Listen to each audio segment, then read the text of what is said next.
Hi friends. నేను మీ Ganesh. Perfect body ఉన్న వాళ్ళని చూసి నేను బాడీ పెంచేద్దామని మొదలుపెట్టాను. కానీ ఇప్పుడు అర్థమైంది. ప్రతి స్ట్రాంగ్ బాడీ వెనకాతల చాలా సైలెంట్ స్ట్రగుల్స్ ఉంటాయని. నేనింకా నేర్చుకుంటున్నాను స్టూడెంట్‌ని. ప్రతిరోజు కొత్తగా ఏదో తెలుసుకుందాం అనుకుంటున్నాను. కొన్ని రోజులు వర్కౌట్ బాగా అవుతున్నాయి. కొన్ని రోజులు వెయిట్ లిఫ్ట్ కూడా చేయలేకపోతున్నాను. కానీ ఆపేయాలని మాత్రం అనిపించడం లేదు. మొదట్లో చిన్న చిన్న వెయిట్లు లిఫ్ట్ చేయలేను అనిపించేది. కానీ చెస్ట్ పంపింగ్ అంటే కేవలం ఎక్సర్సైజ్ అనుకునేవాడిని. కానీ ఇప్పుడు అది పెద్ద మైండ్ గేమ్ అని అర్థమైంది. లాస్ట్ రిప్ దగ్గర మనం ఎంత పుష్ చేస్తామో అదే అసలు గ్రో. జిమ్ నాకు మజిల్ మాత్రమే ఇవ్వలేదు, పేషెన్సీ కూడా ఇచ్చింది. డిసిప్లిన్ అలవాటు చేసింది.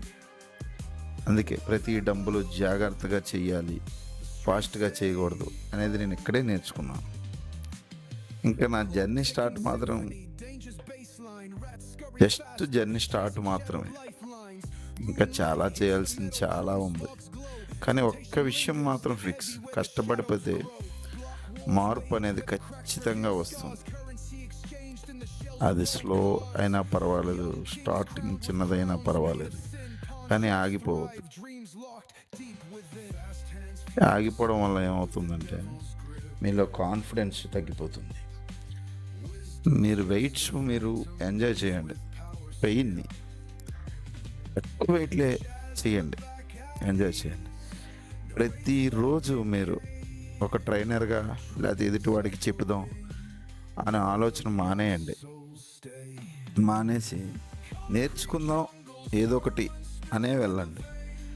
అది జిమ్లో మీరు ఎత్తే వెయిట్లు కానీ, చేసే ఎక్సర్సైజ్ కానీ, లేదా పక్క వాళ్ళ నుంచి నేర్చుకునే డిసిప్లిన్ కానీ రోజు చేయండి. మనకు ప్రతిరోజు వెళ్ళేటప్పుడు అనిపిస్తుంది ఈరోజు వద్దులే రేపు వెళ్దాంలే. ఏదో టైంకి జిమ్కి వెళ్ళిపోండి. అక్కడ ఉన్న మనుషులు కానీ, అక్కడ వేరే వాళ్ళు చేసే విధానం కానీ మన ఆటోమేటిక్గా మనల్ని చేయడానికి పురుగొలుపుతుంది. నిజం అది. ఒక్కోసారి మీరు బద్ధకమయ్యి ఇంటికాడ ఉండే బదులు జిమ్ కాడ ఒక నిమిషం కూర్చుందాంలే జిమ్కి వెళ్ళి అని వెళ్ళండి. ఆటోమేటిక్గా వాళ్ళని చూసైనా సరే మీకు ఇన్స్పైర్ అయ్యి మళ్ళీ మొదలు పెట్టేస్తారు.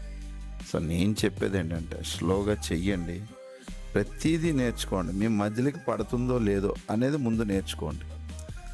ప్రతి ఒక్కరు అడుగుతారు. మీకు ఏంటంటే ప్రతి ఒక్కరు 10th క్లాస్ రాసే ఎగ్జామ్లో పిల్లల్లాగా మీ రిజల్ట్స్ కోసం ఎదురు చూస్తారా తప్పితే మీరు పడుతున్న స్ట్రగుల్స్ ఎవరికి అవసరం లేదు. ఇక్కడ మీ పెయిన్ కూడా అవసరం లేదు.